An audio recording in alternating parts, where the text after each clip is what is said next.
Assalamu alaikum, my dear students. My name is Muhammad Raheel Sabar, your biology tutor for grade 12. So आज हम start करने जा रहे हैं second year biology chapter number 15 से start करेंगे। और चैप्टर नंबर 15 में जो कि होम्योस्टेसिस है, उसके अंदर आज हम डिस्कस करने जा रहे हैं इसका इंट्रोडक्शन में हम ये देखेंगे कि होम्योस्टेसिस से क्या मुराद है, होम्योस्टेसिस किन दो जो है वो टॉपिक से निकला है, किन दो वर्ड से निकला है।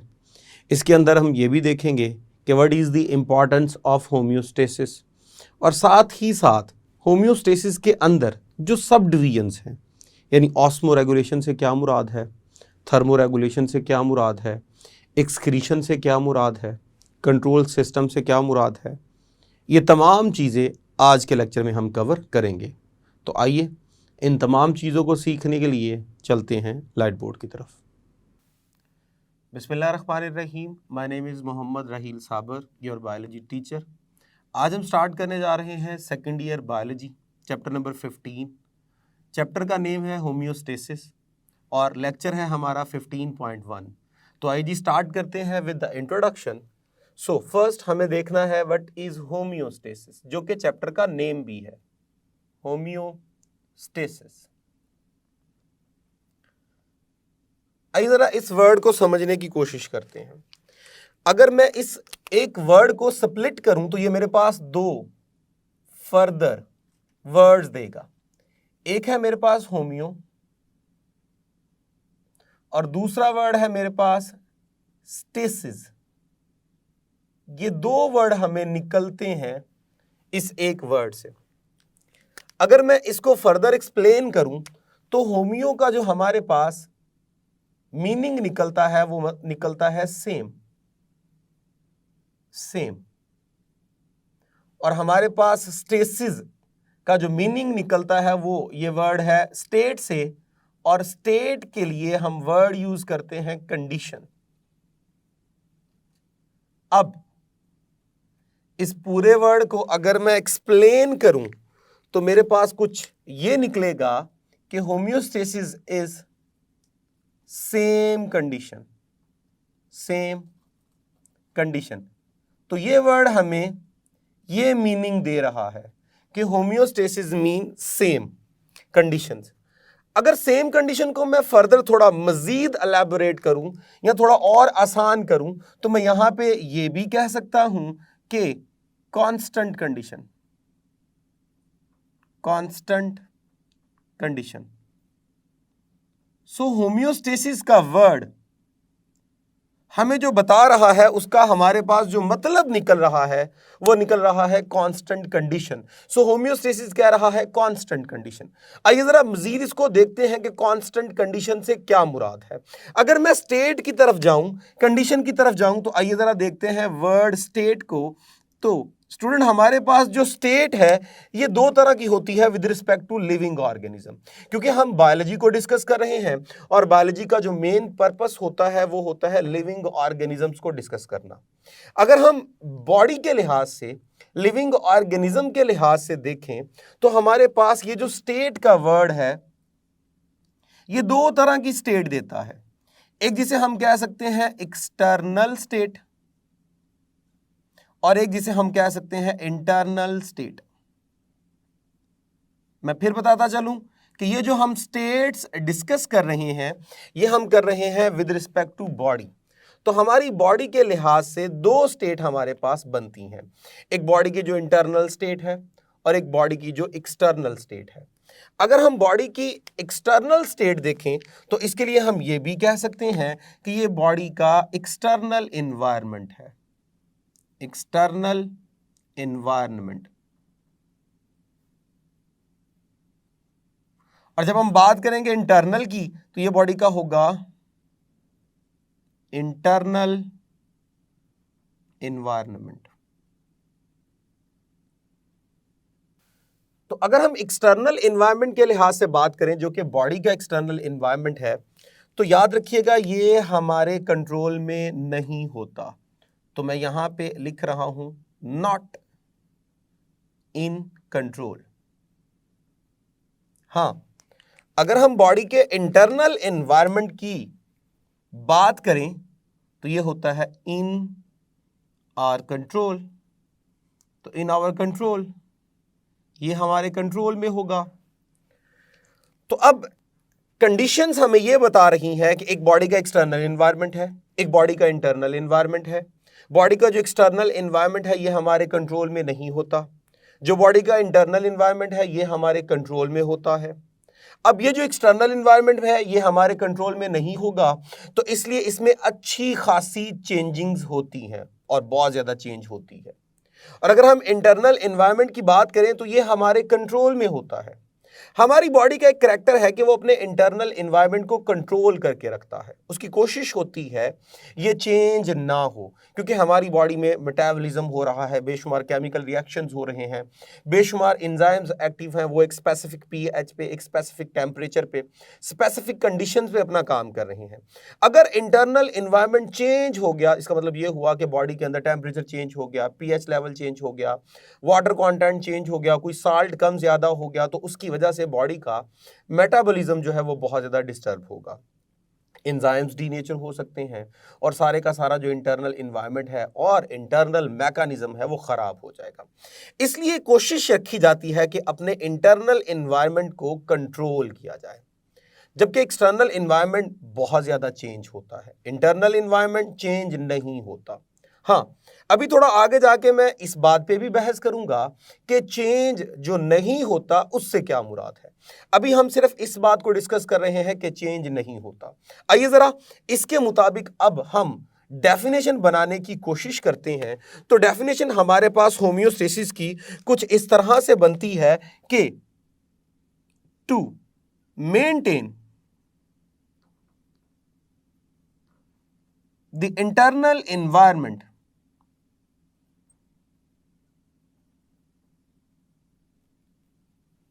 of the body at constant condition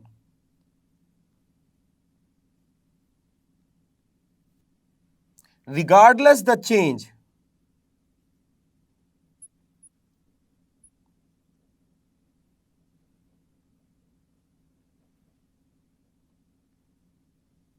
in external environment.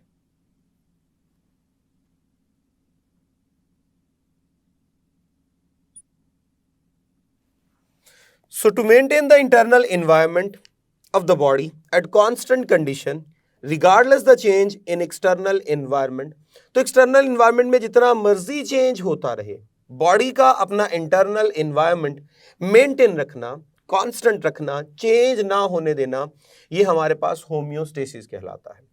अगर हम एक्सटर्नल एनवायरनमेंट की बात करें तो बहुत ज्यादा फ्लक्चुएशन होती है, इसलिए हम हमेशा कहते हैं कि हमारे पास जो एक्सटर्नल एनवायरनमेंट है, एक्सटर्नल एनवायरनमेंट, उसमें होती है broad range, broad range fluctuation, यानी बहुत बड़े हद तक जो है वो क्या हो रही हैं, चेंजेस हो रही हैं।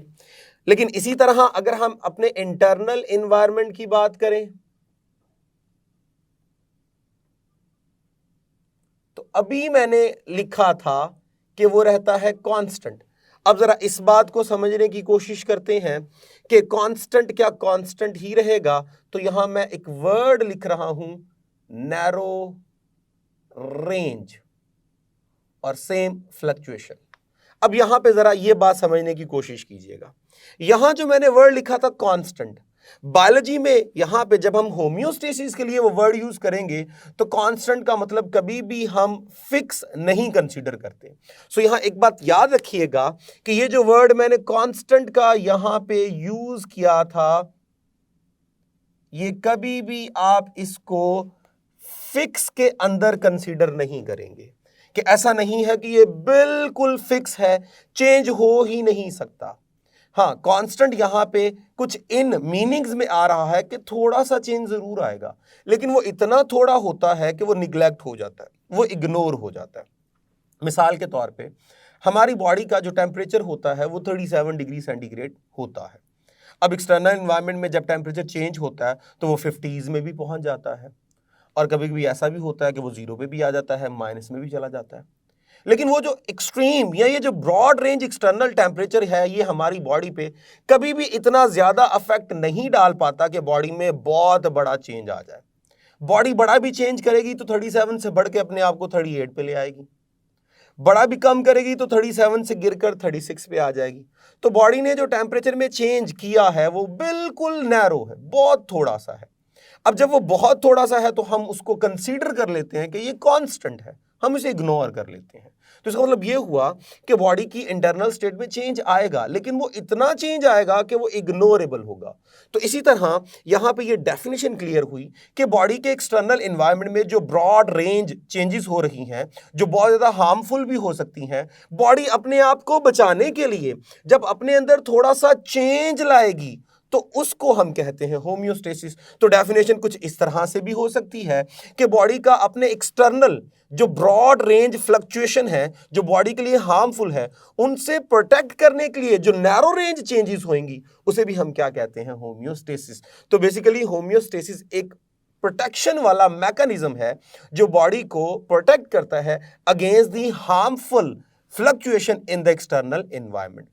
अब इस होम्योस्टेसिस के अंदर अगर हम फर्दर देखें, इनको मजीद समझने की कोशिश करें कि बॉडी के एक्सटर्नल एनवायरनमेंट में क्या क्या चेंजेस हैं और उनकी वजह से बॉडी के इंटरनल एनवायरनमेंट में क्या क्या चेंजेस आ सकती हैं, तो इसको हम कैटेगराइज करते हैं फर्दर पार्ट्स के अंदर, जिसमें फर्स्ट पार्ट जो हमारे पास है वो है जी osmoregulation. Osmo regulation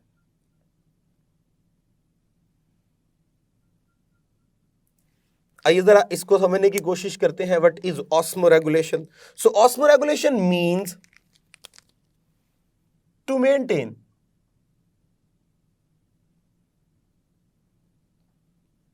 the amount of salts and water within the body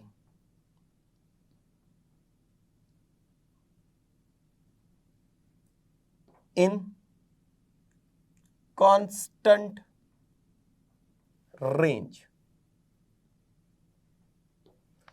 तो बॉडी के अंदर वाटर के लेवल को, सॉल्ट्स के लेवल्स को, मिनरल्स के लेवल्स को मेंटेन रखना एक कांस्टेंट लेवल तक, जितनी बॉडी के अंदर उनकी डिमांड है उतनी बरकरार रखना ऑस्मोरेगुलेशन कहलाता है। जब कभी सपोज कीजिए एक्सटर्नल एनवायरनमेंट में जो है वो बहुत ज़्यादा चेंज आ गया सॉल्ट के अंदर, सेल उस एनवायरनमेंट में है तो डेफिनेटली वो उसको अब्जॉर्ब करेगा। अगर सेल के अंदर बहुत ज़्यादा चेंज आ गया, मिसाल के तौर पे वाटर का लेवल बहुत ज़्यादा सेल के अंदर हो गया और बाहर सराउंडिंग में लेवल कम है, तो सेल की कोशिश होगी मैं उसको क्या करूं, रिलीज करूं। तो बॉडी की या सेल की वो डिमांड या वो रिक्वायरमेंट जिसमें वो अपने अंदर सॉल्ट की, मिनरल्स की, वाटर की जो लेवल है उसको मेंटेन करेगा, इस कंडीशन को हम बोलते हैं ऑस्मो रेगुलेशन। अब ऑस्मो रेगुलेशन जो है वो होम्योस्टेसिस का एक पार्ट है जिसमें बॉडी कोशिश करती है कि अपने अंदर वाटर के लेवल को, मिनरल्स के लेवल को मेंटेन रखे। सपोज कीजिए आपको भूख लग गई, जब भूख लगेगी तो आप डेफिनेटली फूड खाओगे, उसमें आपने कार्बोहाइड्रेट, लिपिड और प्रोटीन को रिसीव करना है और पानी को रिसीव करना है। अब जब वो प्रोटीन, कार्बोहाइड्रेट, लिपिड आपकी बॉडी में जाएंगी तो वो एनर्जी की रिक्वायरमेंट्स को पूरा करेंगी। अब वो कार्बोहाइड्रेट, लिपिड, प्रोटीन्स ये सारे ऑस्मो रेगुलेशन के अंदर आएंगे कि बॉडी ने डिमांड किया कि मुझे जो है वो इन मिनरल्स की जरूरत है, क्योंकि अगर आप देखें कार्बोहाइड्रेट तो उसमें आ जाके क्या होगा, कार्बन, हाइड्रोजन, ऑक्सीजन। अब सपोज कीजिए आपको बहुत ज़्यादा प्यास लगी है, तो वो प्यास क्यों लगी है, क्योंकि बॉडी में वाटर का लेवल लो हो गया था, तो फौरन बॉडी ने डिमांड की कि मुझे जो है वो वाटर की सप्लाई दी जाए, तो फौरन आपने पानी पीना शुरू कर दिया। तो बॉडी का वो मैकेनिज्म जब वो इस बात पे फोकस कर रही है कि मेरे अंदर वाटर का लेवल और मिनरल्स का लेवल जो है वो मेंटेन रहना चाहिए, उसमें डेफिशिएंसी नहीं होनी चाहिए, इस करैक्टर को हम बोलते हैं ऑस्मो रेगुलेशन। तो डेफिनेटली इसमें भी चेंज आता है with respect to external environment and with respect to internal environment. इसी तरह इसी के अंदर एक और चीज हमारे पास आती है, उसे हम बोलते हैं एक्सक्रीशन। एक्सक्रीशन। अब एक्सक्रीशन क्या है? याद रखिएगा, जब बॉडी अपने अंदर वाटर के लेवल्स को, मिनरल्स के लेवल्स को मेंटेन करने की कोशिश कर रही है, और इसके साथ साथ जब बॉडी अपने अंदर टेम्परेचर को मेंटेन करने की कोशिश कर रही है, तो बॉडी के अंदर बेशुमार जो है वो मैकेनिज्म्स हो रहे हैं, केमिकल रिएक्शंस हो रहे हैं। उन केमिकल रिएक्शंस को हम कलेक्टिवली मेटाबॉलिज्म कहते हैं। उन मेटाबॉलिज्म के दौरान बेशुमार चीज़ें बनती हैं जो कि एसेंशियल्स भी होंगी, और बेशुमार ऐसी चीज़ें भी होती हैं जो कि वेस्ट होंगी। अब जो वेस्ट है वो तो बॉडी की रिक्वायरमेंट्स में नहीं आती, तो बॉडी की कोशिश होगी इनको फौरन क्या कर दिया जाए, रिलीज कर दिया जाए। सो इसी तरह एक्सक्रीशन के बारे में हम कहते हैं कि टू रिमूव मेटाबॉलिक वेस्ट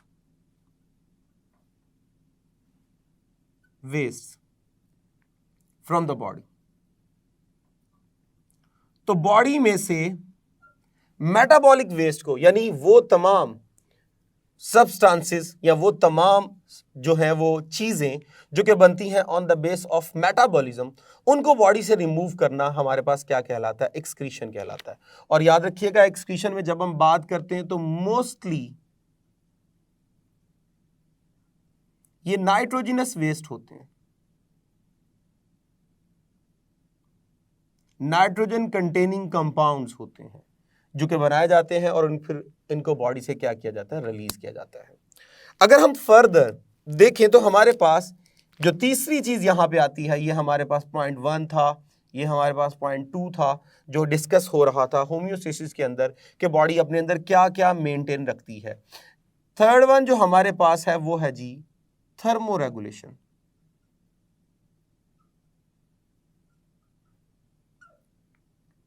अब थर्म वर्ड ही बता रहा है, ताल्लुक जो है वो टेम्परेचर से होगा। So to maintain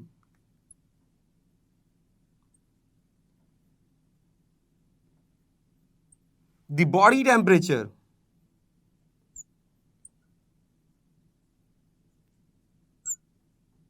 within tolerate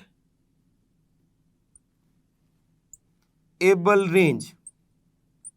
so tolerable range के अंदर जो है वो बॉडी के टेम्परेचर को रखना, यानी बॉडी जो है वो अपना टेम्परेचर जो है वो चेंज नहीं होने दे रही। अगर होगा भी तो बहुत थोड़ा सा चेंज होगा, एक्सटर्नल एनवायरनमेंट बहुत बड़ा चेंज लेके आएगा।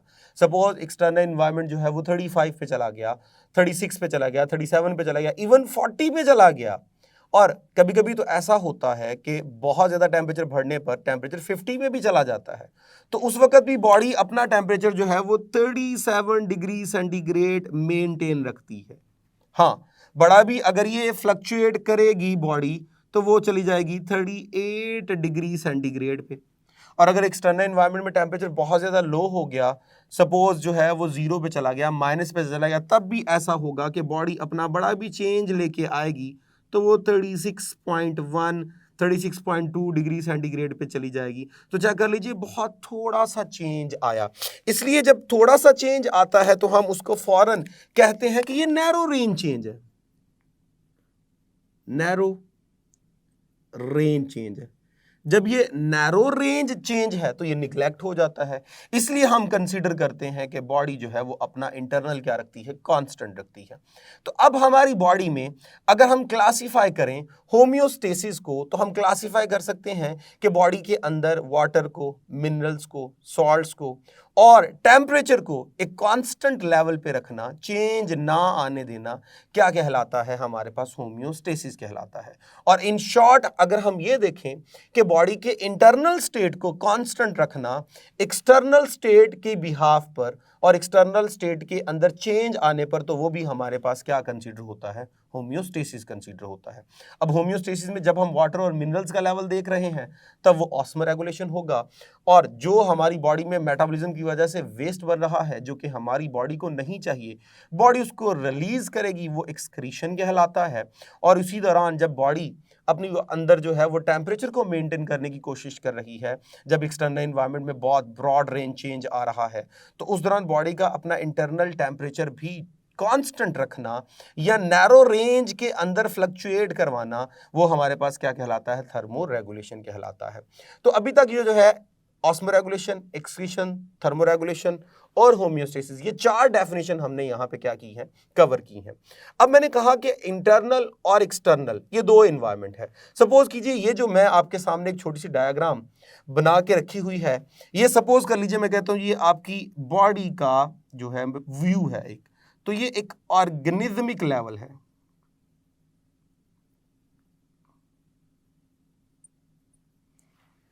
ये एक ऑर्गेनिज्मिक लेवल है, यानी मैं बॉडी के अंदर जो है वो जा रहा हूं, ये एक ऑर्गेनिज्म है। और ये जो हम देख रहे हैं कि उसके अंदर जो मैंने बनाए हैं, ये आप कंसीडर कर लीजिए ये सेल है, तो ये भी सेल है, ये भी सेल है। अब ये जो एक्सटर्नल एनवायरनमेंट है, ये लीजिए, ये मेरे पास एक्सटर्नल एनवायरनमेंट है, ये बॉडी का एनवायरनमेंट नहीं है, ये एक्सटर्नल एनवायरनमेंट है। और जैसे ही मैं बॉडी के अंदर चला जाऊंगा तो वो मेरे पास होगा इंटरनल एनवायरनमेंट। अब ये 2 हमारे पास एनवायरनमेंट हो गए। अब ये जो इंटरनल एनवायरनमेंट है, हम उसको भी फर्दर 2 हिस्सों में क्लासिफाई करते हैं। जब मैं बात कर रहा हूं सेल के अंदर के एनवायरनमेंट की, तो उसे हम बोलते हैं इंट्रासेलुलर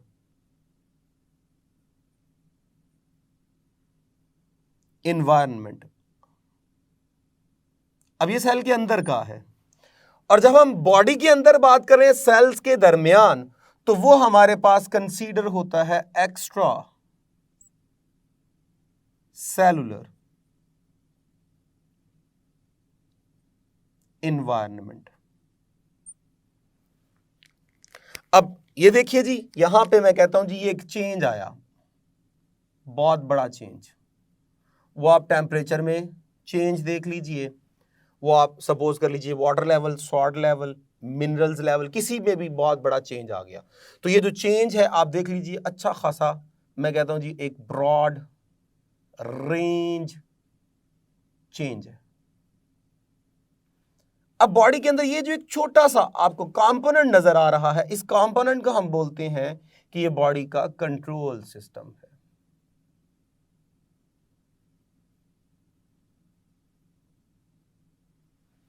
कंट्रोल सिस्टम। अब ये बॉडी का कंट्रोल सिस्टम क्या करेगा, इस बहुत बड़े ब्रॉड रेंज को जैसे ही बॉडी में क्रॉस होने देगा, तो इसको कन्वर्ट कर देगा इनटू नैरो रेंज। लीजिए, तो ये हो गया नैरो रेंज में।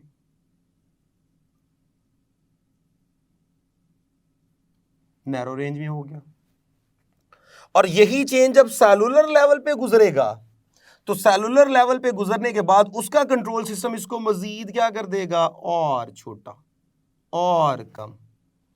तो बॉडी ने देखे अपनी रिक्वायरमेंट के मुताबिक एक्सटर्नल एनवायरनमेंट में बहुत ज्यादा चेंज आया, जिसने बॉडी के ऊपर चेंज लाने की कोशिश की, तो बॉडी ने क्या किया, उसको चेंज करने को बहुत कम किया।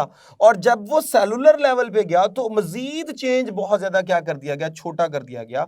और उस छोटा करने की वजह क्या थी, क्योंकि बॉडी में सेल्स के अंदर बेशुमार केमिकल रिएक्शंस हो रहे हैं, और बेशुमार केमिकल रिएक्शन एक स्पेसिफिक पीएच पे और टेम्परेचर पे हो रहे हैं, और एंजाइम परफॉर्म कर रहे हैं। तो चेंज को इतना नैरो कर दिया गया कि अगर टेम्परेचर में चेंज आता है या सॉल्ट, मिनरल्स, वाटर के लेवल पे चेंज आता है, तो कहीं एंजाइम्स की एक्टिविटी में फर्क ना आ जाए, और कहीं एंजाइम जो है वो इनएक्टिव ना हो जाए या डीनेचर ना हो जाए, जिसकी वजह से पूरी बॉडी का जो मेटाबॉलिज्म है वो ब्लॉक ना हो जाए। तो उसे बहुत ही ज्यादा जो है वो एक्सट्रीमली जो है वो क्या कर दिया गया, नैरो रेंज में कर दिया गया। तो इस तरह होम्योस्टेसिस का मेन पर्पस ये होता है कि वो एक्सटर्नल एनवायरनमेंट में जितना मर्जी चेंज आए, बॉडी की ये एबिलिटी कि उस चेंज को कम से कम बॉडी के अंदर अडॉप्ट करे, कम से कम उस चेंज को शो करे, ताकि बॉडी का जो नॉर्मल मैकेनिज्म है वो डिस्टर्ब ना हो। तो इस तरह इन डेफिनेशंस में हमने ये डिस्कस किया कि what is homeostasis, what is osmoregulation, what is excretion and what is thermoregulation. हमने ये 4 डेफिनेशंस जो हैं वो आज के इस लेक्चर में कवर की, और ये चारों की चारों डेफिनेशन जो है वो ऑब्जेक्टिव पॉइंट ऑफ व्यू से शॉर्ट क्वेश्चंस के लिहाज से बहुत ज़्यादा इंपॉर्टेंट है। हाँ, होम्योस्टेसिस जो है इसकी डेफिनेशन अक्सर, या फिर एक्सक्रीशन की डेफिनेशन अक्सर जो है वो एमसीक्यू में भी आ जाती है, तो इसलिए आपने इनको जो है वो डेफिनेशंस के पॉइंट ऑफ व्यू से भी याद रखना है, और अगर इसी से अगर एमसीक्यूज निकल आए तो वो भी आपने जो है वो अच्छे तरीके से प्रिपेयर करने हैं। जी डियर स्टूडेंट, सो आज के इस लेक्चर में हमने introduction of chapter number 15 discuss किया, जिसके अंदर होम्योस्टेसिस की डेफिनेशन को हमने कवर किया, ऑस्मोरेगुलेशन को कवर किया, थर्मोरेगुलेशन को कवर किया, एक्सक्रीशन को कवर किया, और इम्पॉर्टेंस ऑफ होम्योस्टेसिस को डिस्कस किया। ये जो आज का लेक्चर था ये सारे का सारा ऑब्जेक्टिव पॉइंट ऑफ व्यू से है। आपने एमसीक्यूज की बेस पे या शॉर्ट क्वेश्चन के बेस पे आज के टॉपिक को तैयार करना है। होप सो आपको समझ आई होगी। अब तक के लिए इतना ही, इजाज़त दीजिए for next lecture. Thank you very much. अल्लाह हाफिज़।